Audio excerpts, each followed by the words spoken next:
talk about the upper GI bleeding. The class is for upper GI bleeding.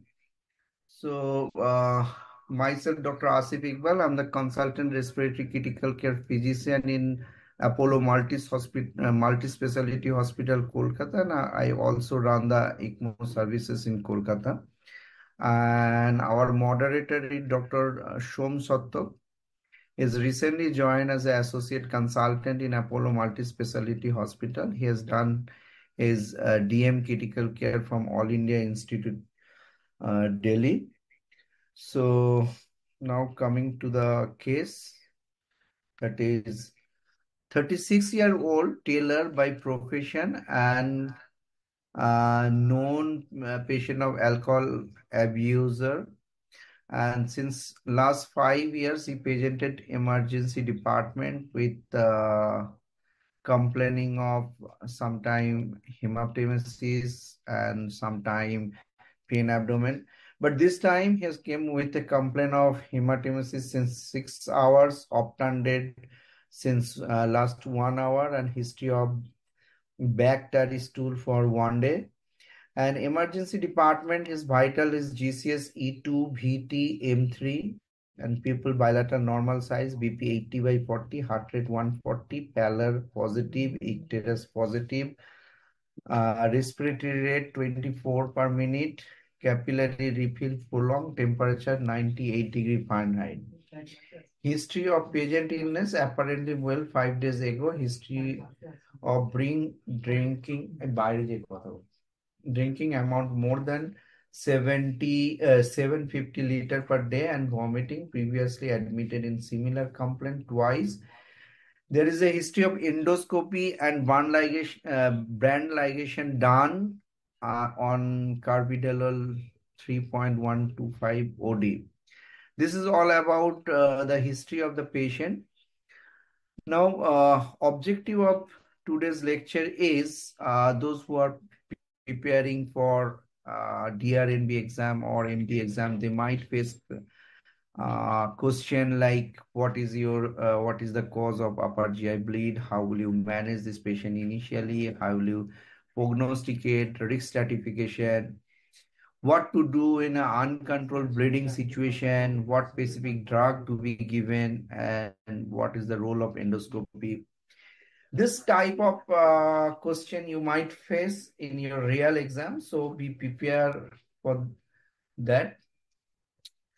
So what do you know by upper GI bleed? Upper GI bleed is the anatomical marker as ligamentum teres. Ligamentum teres above part is the upper GI and the below part is the lower GI. So this is the area. And causes of upper GI bleeding, source can be esophageal, it can be stomach and the duodenum. So esophageal tear, esophageal varices, the peptic ulcer, gastric ulcer, and gastric varices, duodenal ulcer, this might be the cause. And lower GI bleed is there is a multiple cause: the inflammatory bowel disease, diverticulum, colonic carcinoma, angiodysplasia, interstitial, ischemic bowel.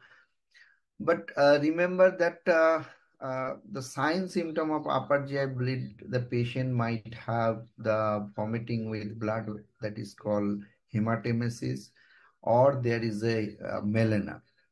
But remember, in the lower GI bleed, there is a melena, but hematochezia is more common in the lower GI. But remember, if upper GI bleed has a severe bleeding, sometime patient can present with melena with hematochezia. So few definition you have to know for the exam, especially what is melena, what is severe upper GI bleed, when you will say it is severe upper GI bleed.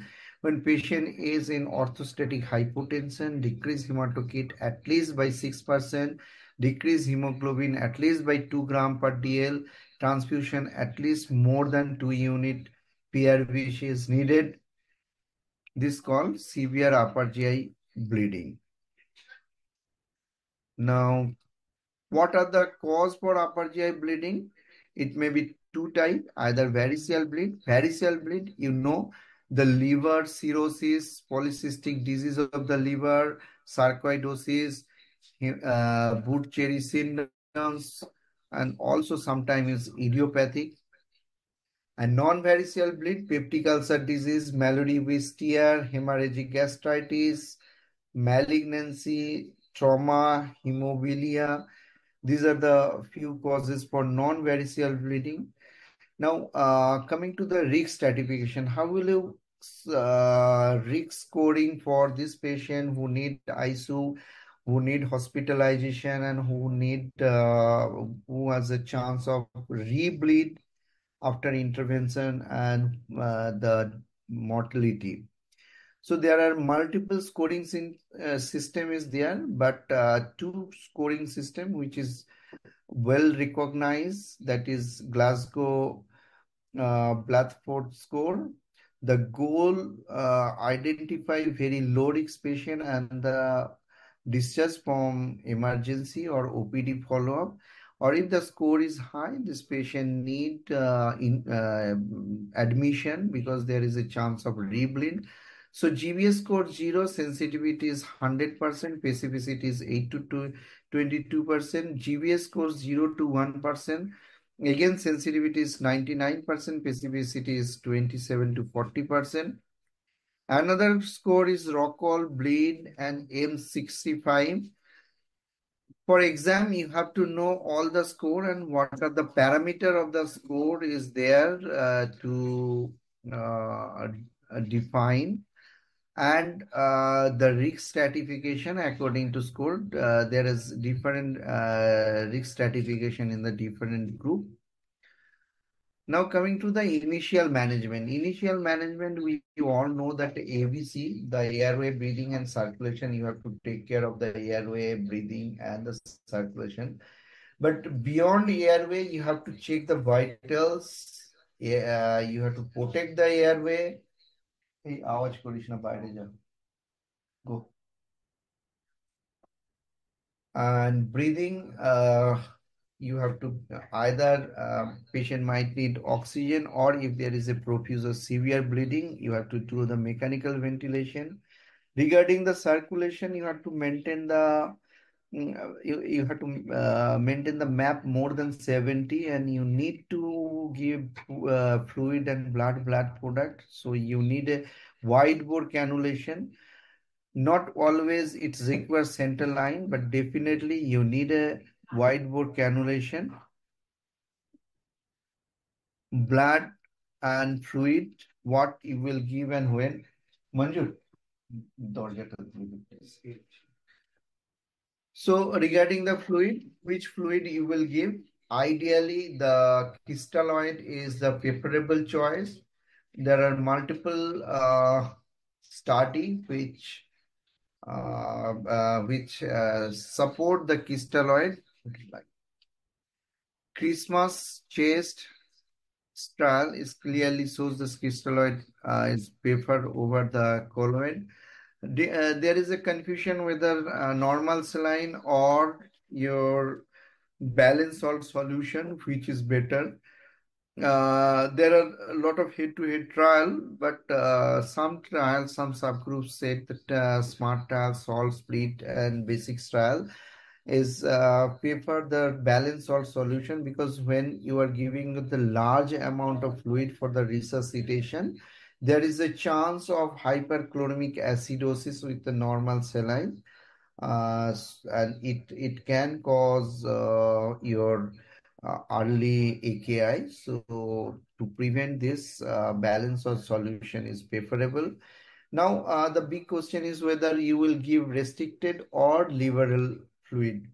So restricted fluid is nowadays is in practice, and the most of the paper or the trial suggesting the restricted fluid management is better than the liberal fluid management.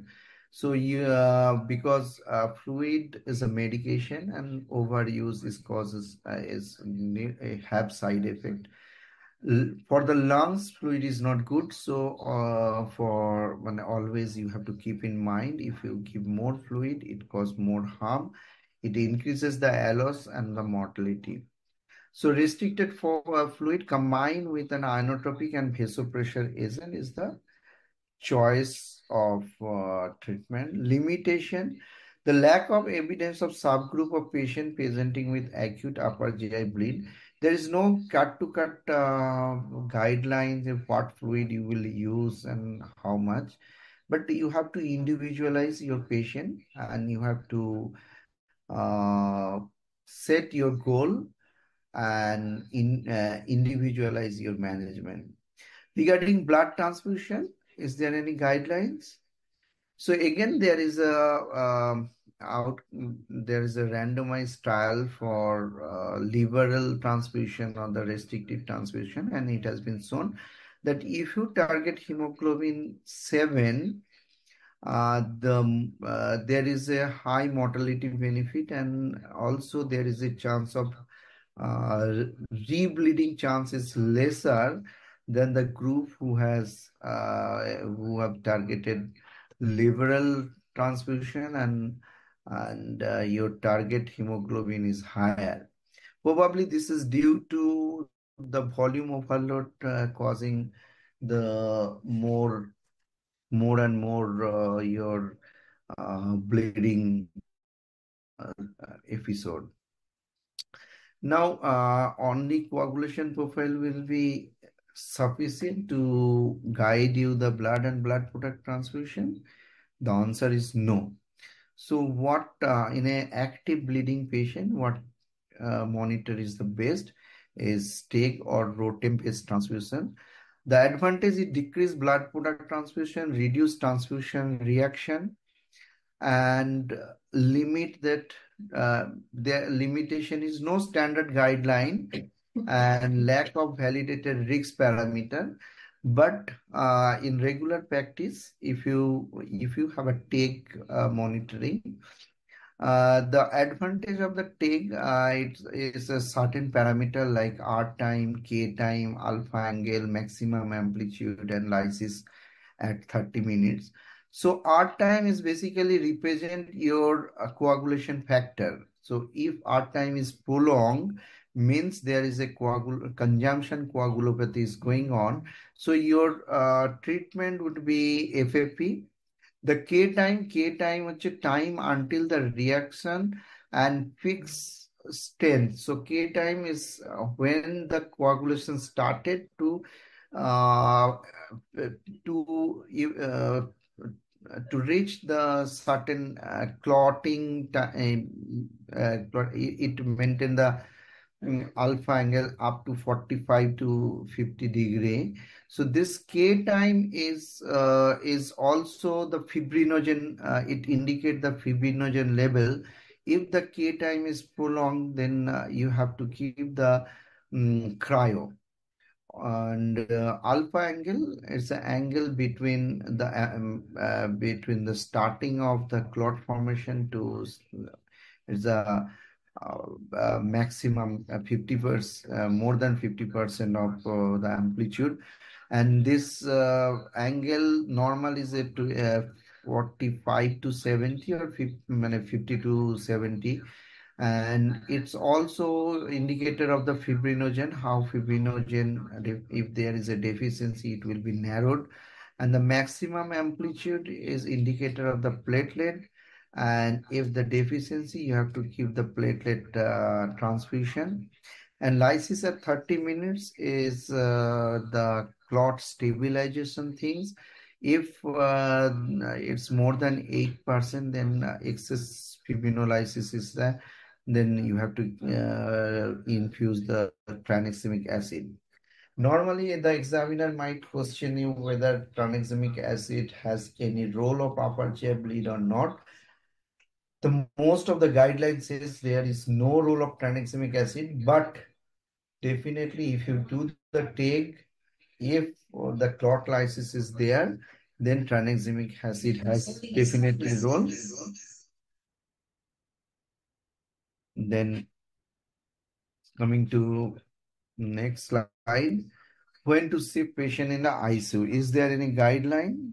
Yes. The admission criteria for intensive care unit: if the patient is hypotensive, if there is a severe bleeding, no initial blood count is low, and if it is a variceal bleeding, evidence of active oozing, spurring, and visible vessel on the endoscopy, then it's better to keep the patient in the ICU.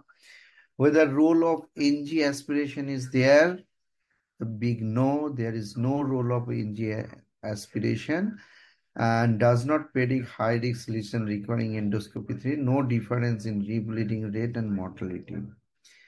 So role of proton pump inhibitor is a big controversial question, but it is very good question for the examiner.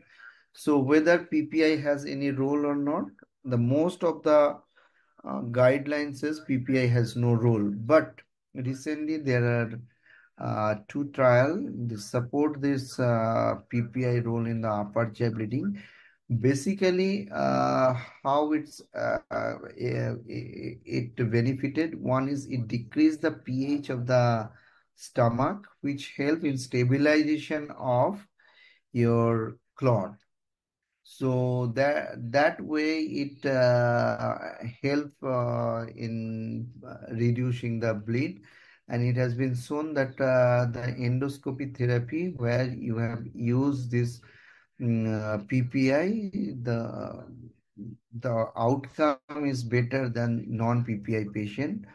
Now coming to the variceal bleed, among the variceal bleed, esophageal varices is more common, up to 85%, and is more common in child group A 40%, child group B and C 70%.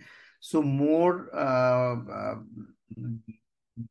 ill patient means more child classification, more towards the worst is had more common the esophageal varices, and mortality of the esophageal varices is 15 to 20%, which is lower than the gastric varices.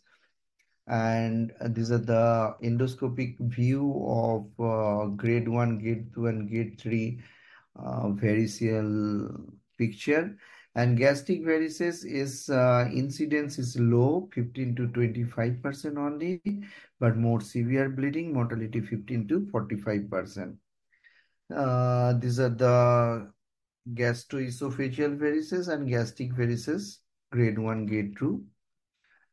And bleeding, if the variceal size more than 5 red quail marker varices, the chances of bleeding is high. Now, how will you manage, and what the managing guideline?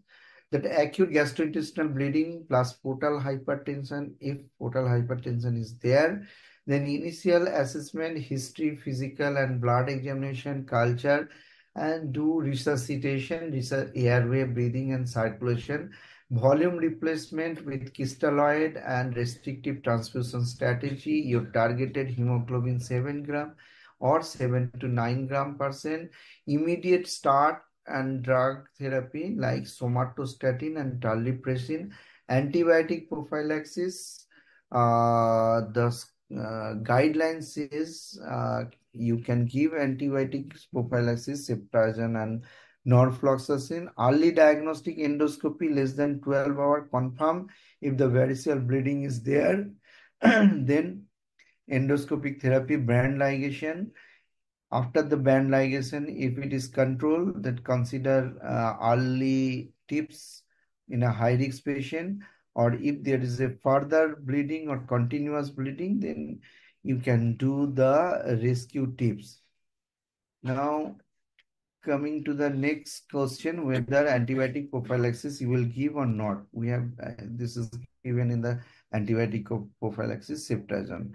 So antibiotic prophylaxis, the most the previous all the guidelines in there is no role of antibiotic prophylaxis, but meta-analysis published in 2011 showing that antibiotic prophylaxis cirrhotic patient with upper GI gastrointestinal bleeding and They review that antibiotic prophylaxis.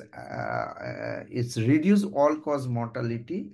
Remember, this group of patients are immunocompromised, so they prone to develop early infection, and therefore antibiotic prophylaxis has some role. And how it's help? It reduces the infection, rebleeding, hospital stay, mortality. And what antibiotic of choice? Ceftriaxone or norfloxacin. Discontinue hemorrhage resolve on vasoactive drug stop. You can discontinue antibiotic prophylaxis. And what vasoactive drug you will use? Vasoactive drug, how it reduces mortality, hospital stay, and transfusion requirement.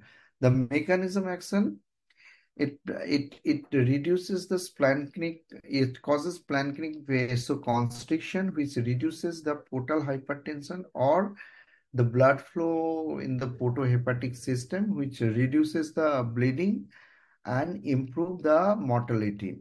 So before endoscopy, if you start this vasoactive agent, it causes is good result. And agent of choice is terlipressin, somatostatin, octreotide, but there is no difference of efficacy. Terlipressin is vasopressin analog, somatostatin is peptide hormone, and octreotide is long-acting analog of somatostatin. And the side effect more or less same. It may cause hypertension, bradycardia, edema, diarrhea. So terlipressin, somatostatin. The advantage of terlipressin, it is 4-hourly injection, and somatostatin is need continuous infusion. Endoscopic therapy uh, is a gold standard for variceal hemorrhage. One is diagnostic confirmation, and second is the definitive management by doing banding or giving the glue.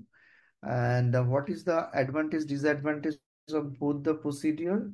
The banding, initial hemostasis, decrease rebleeding, decrease mortality, and fewer adverse effects.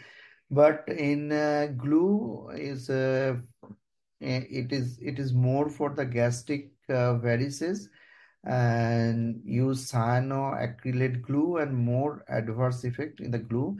And the banding side effect is focal esophageal wall may necrose, perforation, esophageal obstruction can happen, altered esophageal motility can happen.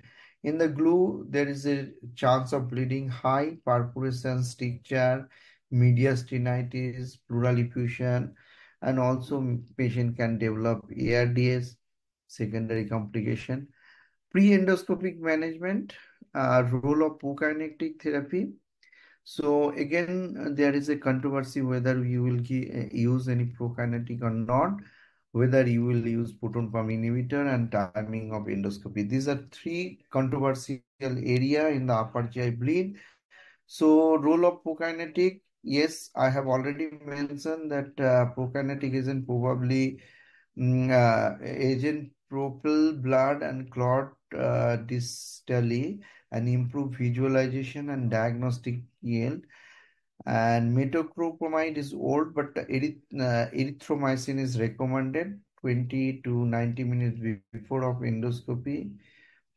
And then your single IV dose well tolerated.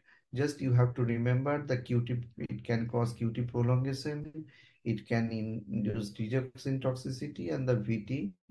Endoscopic timing, urgent endoscopy versus late endoscopy.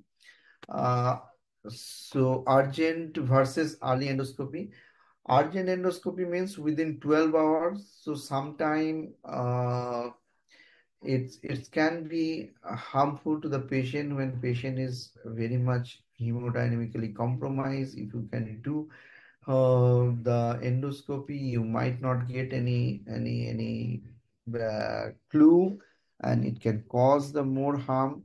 But early endoscopy within 24 hours means once you are stabilizing your patient, then you are doing endoscopy and giving the definitive treatment is lower the hospital mortality and hemodynamically is more hemodynamically stable patient and significant comorbid condition. You can uh, you can stabilize the thing and you can do. So again, there is another algorithm. One is initial risk stratification range. If high risk or low risk patient, so admit the patient, high risk patient in the hospital, observe, resuscitate the patient, do RBC transfusion, give prokinetic, then do endoscopy. And if the endoscopically the patient findings is high risk or low risk, if the high risk, then you need to keep the patient and reassess. If the low risk for rebleeding, you can transfer the patient in the ward or you can discharge the patient. Now, what is massive bleeding and what will you do in a massive bleeding? So, when there is a urgent endoscopy or endoscopy suite is not available, so you need to do a temporary control bleeding until definitive treatment can be instituted. The maximum time you have a 24-hour for this method, and efficacy better when combined with pharmacological therapy. There are two type of tube we can use: Sengten Blackmore tube and Minosta tube. So what is the difference between two tube? The efficacy wise, both are the same and both have two balloon. One is esophageal balloon and another is gastric balloon. In your Sengestaken Blackmore tube, it has a three port. One is gastric port, one is one is and two port is for this two balloon. One is the gastric and other is the esophageal. But in Minosita, it has a four port, two balloon, and two opening. One is the gastric suctioning and the esophageal suctioning. But remember, when you are using this tube, there is a chance of wall necrosis. So every 25 min, every uh, 25 minutes, not 25 minutes, কতক্ষণ পর? Every 6 hourly, there is a deflate 5 minutes every 6 hourly. And when you are inserting, first you inflate the gastric balloon because gastric balloon need more air, and then you pull it back, and when it's stuck in the gastroesophageal junction, then you inflate the esophageal balloon with 45 ml, and you maintain the 45 mg pressure, and you have to give some weight, or you have to make sure that this traction can be kept on the time, and therefore there is a disadvantage that there is a chance of gastric or gastro and the esophageal mucosal injury causing the fistula complication. And what prophylaxis is needed? Primary prophylaxis preventing bleeding, that is need beta blocker or the check endoscopy and endoscopic band varicose ligation or banding.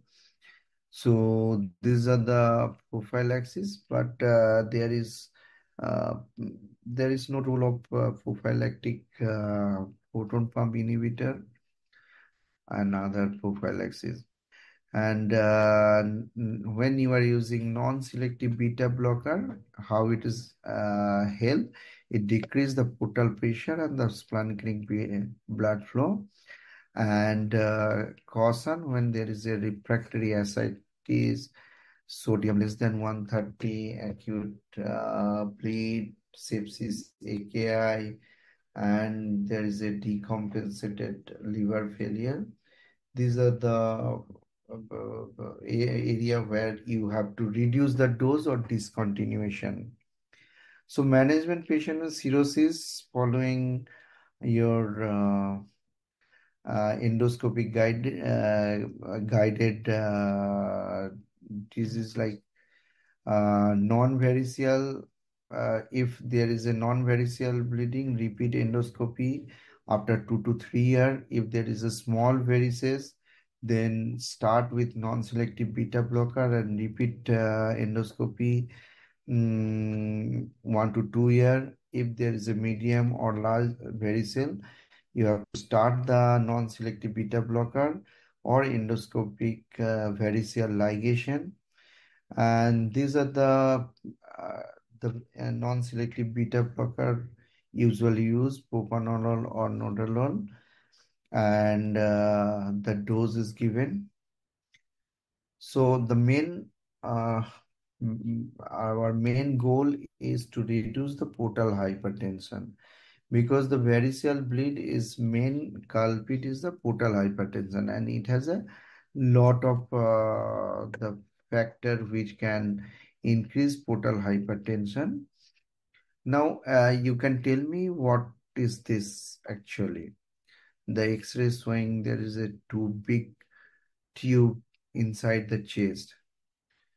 So this is a TRIPS, transjugular intrahepatic photosystemic shunt. So photosystemic shunt, usually it is done between the portal vein and the hepatic vein. So it bypassing the blood, because in cirrhosis there is a sinusoid are destroyed, and therefore the blood from the portal vein is not draining the hepatic vein fluently. Therefore, there is a obstruction causing portal hypertension, which ultimately causes the varices. So it reduces the portal hypertension and reduces the variceal bleed. But complication, intra-abdominal hemorrhage, stent clotting, hepatic encephalopathy can happen because it's sometimes bypassing the hepatic metabolism of the toxin. So contraindication placement of transjugular hepatic photosystemic shunt, there is some absolute and some relative. Absolute contraindication, congestive heart failure, severe digastric regurgitation, severe pulmonary hypertension, multiple hepatic cysts, and unrelieved biliary obstruction. And relative contraindication, obstructive of all hepatic vein, portal vein thrombosis, moderate pulmonary hypertension, severe coagulopathy, thrombocytopenia, hepatic encephalopathy.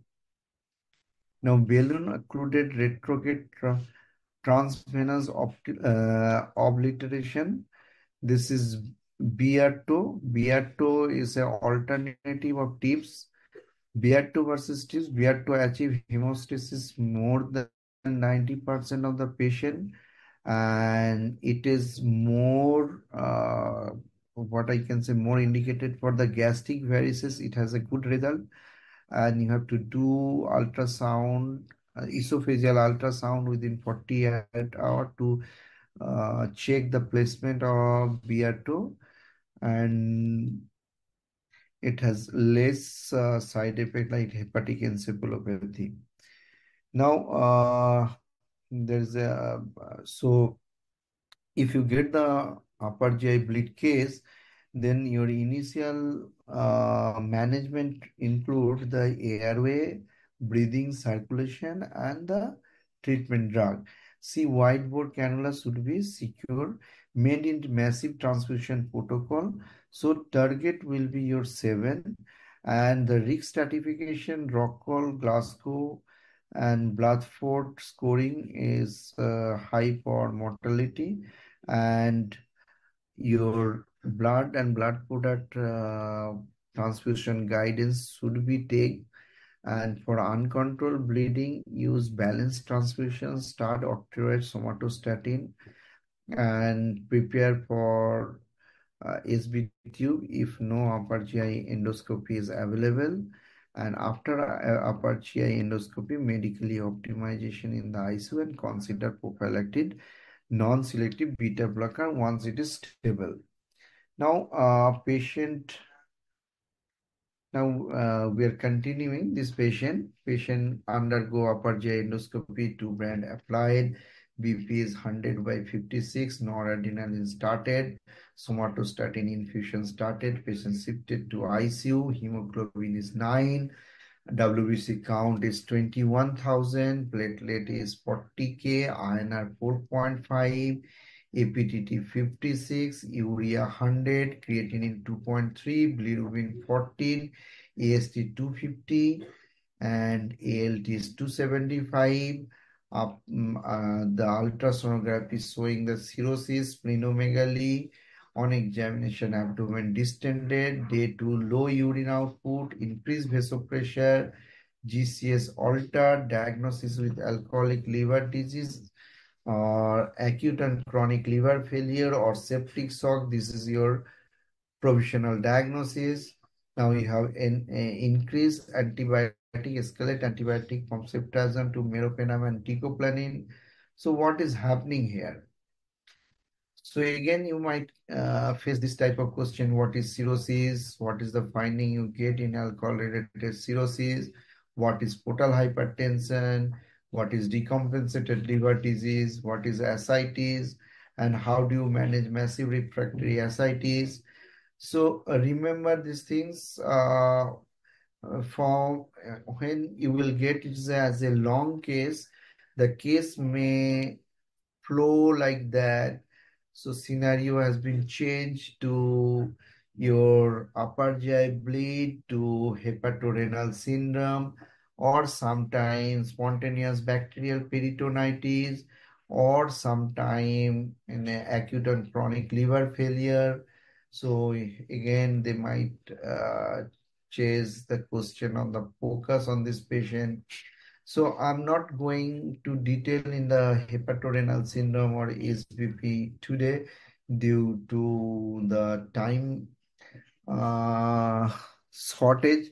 And you should remember when you will get the upper GI bleed in critical care exam, they will give you the chronic liver disease patient and they might ask you the question on the SPB, HRS, and your hepatopulmonary syndrome also, hepatocardiac syndrome also.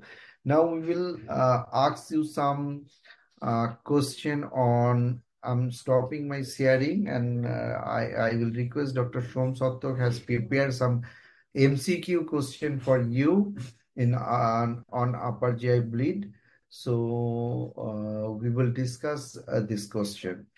Yes, thank you. I'm stopping sharing. Okay. So Somsatto তুই share কর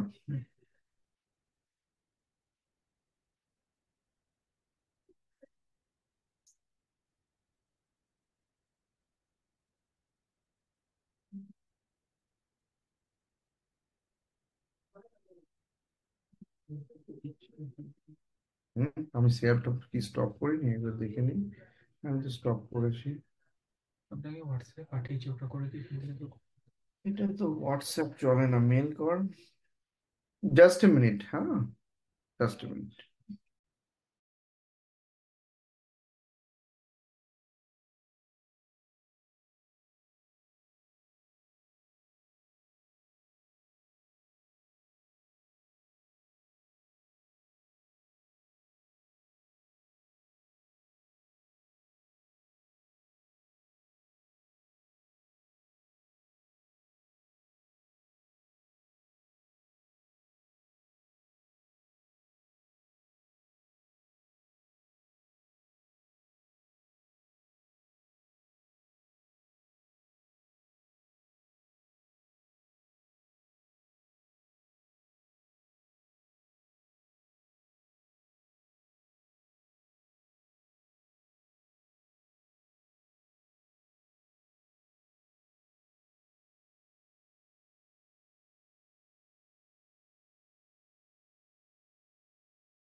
Deepa,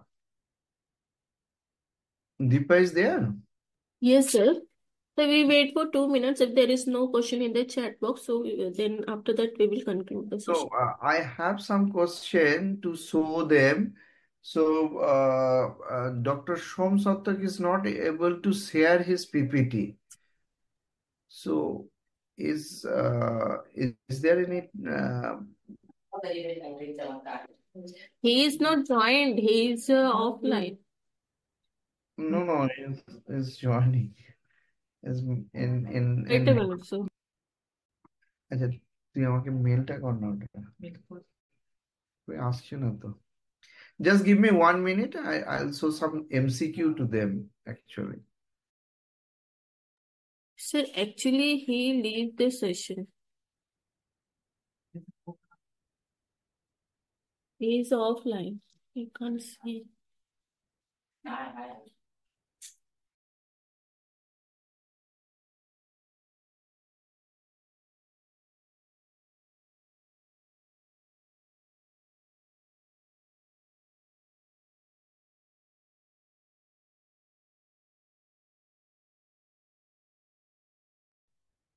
So you can share the question.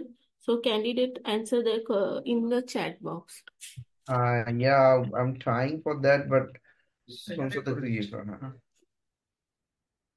Hello. হ্যাঁ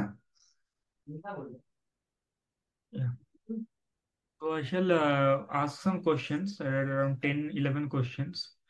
The first question is, which is a feature of stage 2 of cirrhosis? Ascites, esophageal varices, development of hepatorenal syndrome, or development of hepatopulmonary syndrome? So the first question is which is the feature of stage 2 of cirrhosis?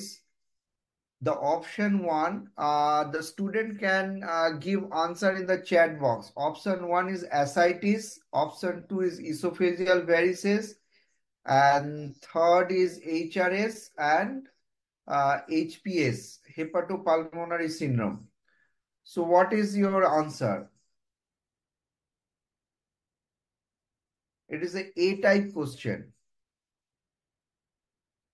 Stage 2 cirrhosis.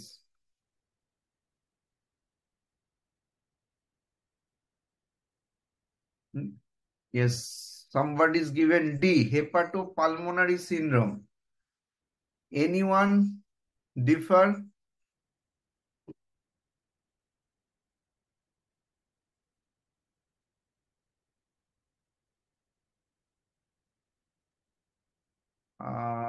The answer is So the stage 2 of cirrhosis, the development answer is esophageal varices. Stage 1 is like cirrhosis is no compensation and the compensated cirrhosis. So stage 1 is there is no ascites, no varices. Stage 2 is there will be varices without ascites. Development of ascites is like the patient is already decompensated, which is stage 3. And stage 4 is bleeding varices with ascites. So question number 2 is the hepatic vein pulmonary vein pressure gradient value beyond which it is decompensated cirrhosis. The answers are 10 millimeter of mercury. Option 2 is 12. Option 3 is 8 millimeter of mercury, and option 4 is 15.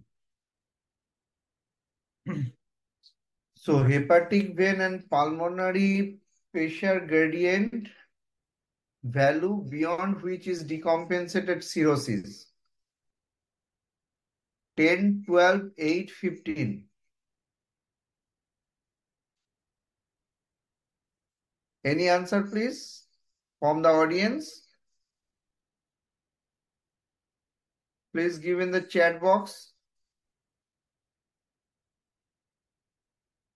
No answer. Yes, you So give the answer. answer is 12 millimeter of mercury. Normal value is 3 to 5. Beyond 10 is like development of varices. Beyond 12 is development of ascites. That is decompensation. Third question is SAG serum albumin ascites gradient. So a value more than 1.1. Which of the following is not a cause of that? First is right heart failure causing ascites. Then portal vein thrombosis is option B. Option 3 is carcinomatosis, and option 4 is massive liver metastasis. So SAG value more than 1.1. What is the cause? Right heart failure causing ascites, portal vein thrombosis causing ascites, carcinomatosis causing ascites, or massive liver metastasis causing ascites. SAG more than 1. Which of the following is not cause of SAG more than 1.1, sorry. Answer is D. D is massive liver metastasis. So the answer is carcinomatosis. SAG more than 1.1 is not a cause. So the right heart failure or portal vein thrombosis, massive liver metastasis, all of them, the SAG value will be more than 1.1. Carcinomatosis and tubercular peritonitis are the two common causes in which SAG is not more than 1.1. So correct answer is option C. Then the next question is maximum daily dose of spironolactone that can be used in a case of ascites.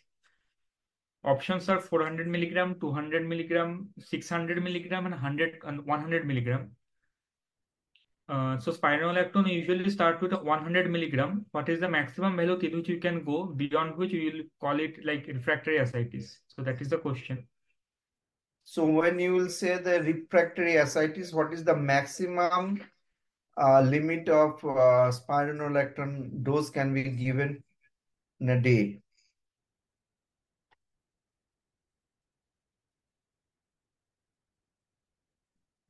Option 1 is 400 milligram. Option B is 200 milligram.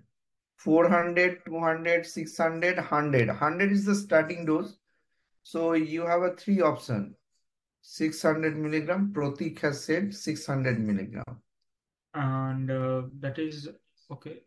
Okay, we should get the answer. It is 400 milligram.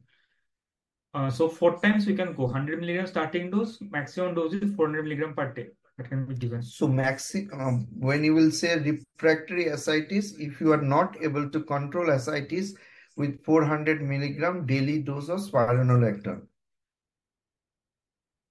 Next is antibiotic of choice in suspected spontaneous bacterial peritonitis. Options given are cefotaxime, carbapenems, ceftriaxone, and levofloxacin. This is very easy question.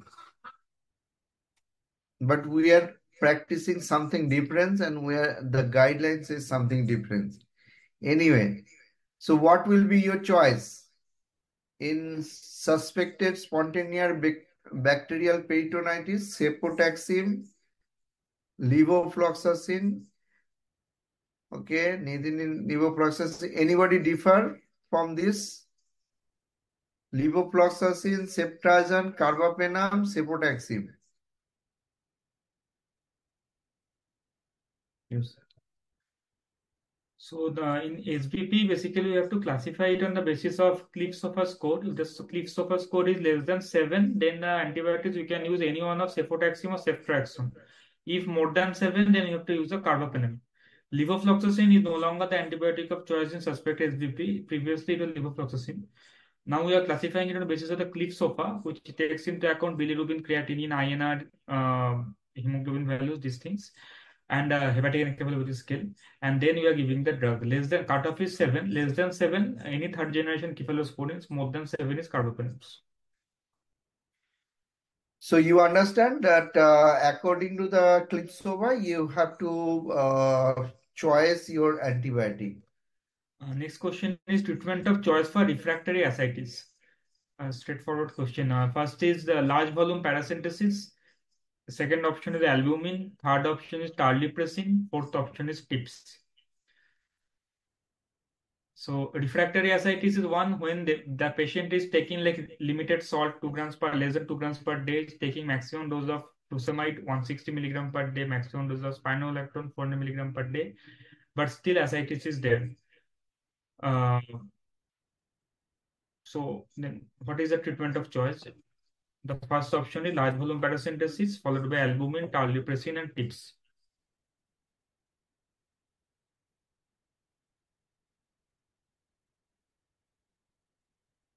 So any answer from the audience? So somebody has told albumin. Okay, like for refractory ascites, the treatment of choice is first to remove the fluid, right? It is large volume paracentesis. Now the large volume paracentesis goes beyond 5 liters. Then for every liter, we have to add 5 grams per liter of albumin. So only albumin is not the answer. You have to bring out the fluid. So LVP, large volume paracentesis is the answer. And along with that, beyond 5 liters, you have to add some albumin.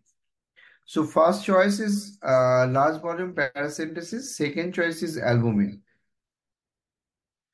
Next is diagnostic criteria for grade 3 esophageal varices. Options are covering half of the esophageal lumen, covering bleeding is seen is option B.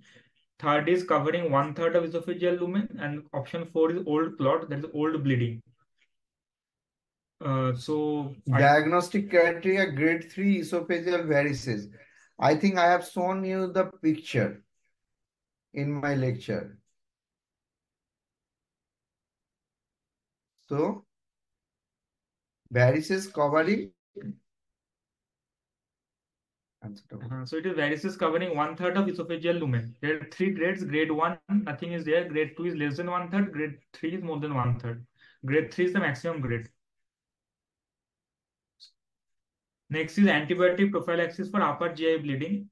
This has also been discussed just now in Dr. Asif's lecture, especially the duration sir has mentioned, like both the duration and the drug. Options are firstly ciprofloxacin for 7 days, ciprofloxacin for 5 days, carbapenems for 10 days, and quinolones for 7 days. So what is your choice?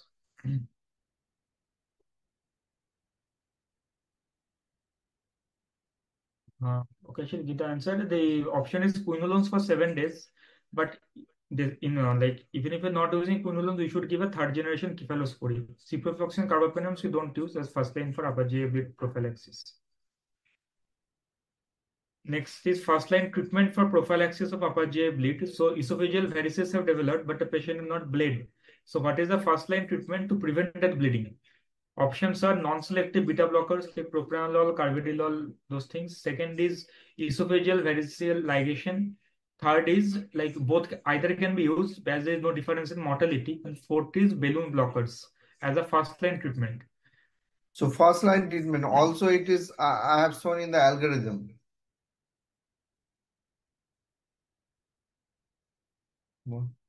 So first line treatment is we can use either of esophageal variceal ligation or non-selective beta blockers because there is no difference in mortality. Balloon blockers, as mentioned in the slides, and explain that balloon blockers are only used for cases which are not manageable or in extreme cases of bleeding. So that is definitely not the first line treatment. And between the beta blockers and endoscopic variceal ligation, there is no difference in mortality. Again, a treatment of choice for UGIB, treatment of choice for rebleeding in case of esophageal variceal bleeding. So first time there was variceal bleed managed with endoscopic variceal ligation. Now the patient has again bled, but otherwise patient is stable. So what are the options? Options are first is TIPS, second is portocaval surgery, third is use of balloon blockers, and fourth is again doing an endoscopic variceal ligation. As I mentioned, patient is hemodynamically stable, because that is the difference between hemodynamically stable and unstable patient. Hemodynamically, since patient is hemodynamically stable, so the answer will be again doing an endoscopic variceal ligation. If the patient was hemodynamically unstable, we would have gone with balloon blockers here and latter tips. Okay, the HRS AKD I don't think is included in today's topic. So last question for today, which is not a recommended treatment for acute and chronic liver failure. Options are firstly rifaximin, second is Lola, that is L-ornithine, L-alanine, third is PEG, and fourth is hypothermia. Not a recommended treatment. I think the answer is quite obvious. Fourth option is therapeutic hypothermia.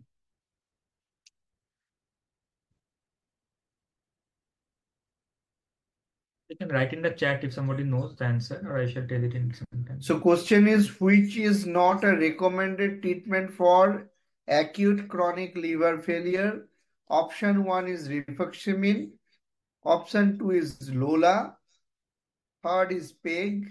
Fourth is hypothermia. Somebody can write down in the chat box your answer. So in chronic liver failure, we all know the treatment is rifaximin and using some laxatives for 3 loose stools per day. We can use PEG for that, or we can use lactulose. Lola is something which has been recommended in ACLF guidelines, L-ornithine, L-alanine. Yeah, Lola was previously not there, but Lola has got a low level of recommendation. Therapeutic hypothermia is absolutely not indicated in the case of ACLF. Therapeutic hypothermia has got very limited indications in full critical care medicine, and there is no indication ACLF. So that is the answer here. It is not recommended treatment. Regarding rifaximin? Rifaximin is recommended. Rifaximin decreases the ammonia levels. It is an antibiotic which acts on the gut. Is non-absorbable disaccharide. So rifaximin in both chronic liver failure and acute and chronic liver failure, it is to be used. Rifaximin and PEG or lactulose are two of the most useful drugs for management of ACLF or CLD. Hypothermia has got no role in either of the two cases. That's all for the upper GI bleeding MCQ patterns. Over to Dr. Asif for completion of sessions. So thank you, student. Thank you for participating.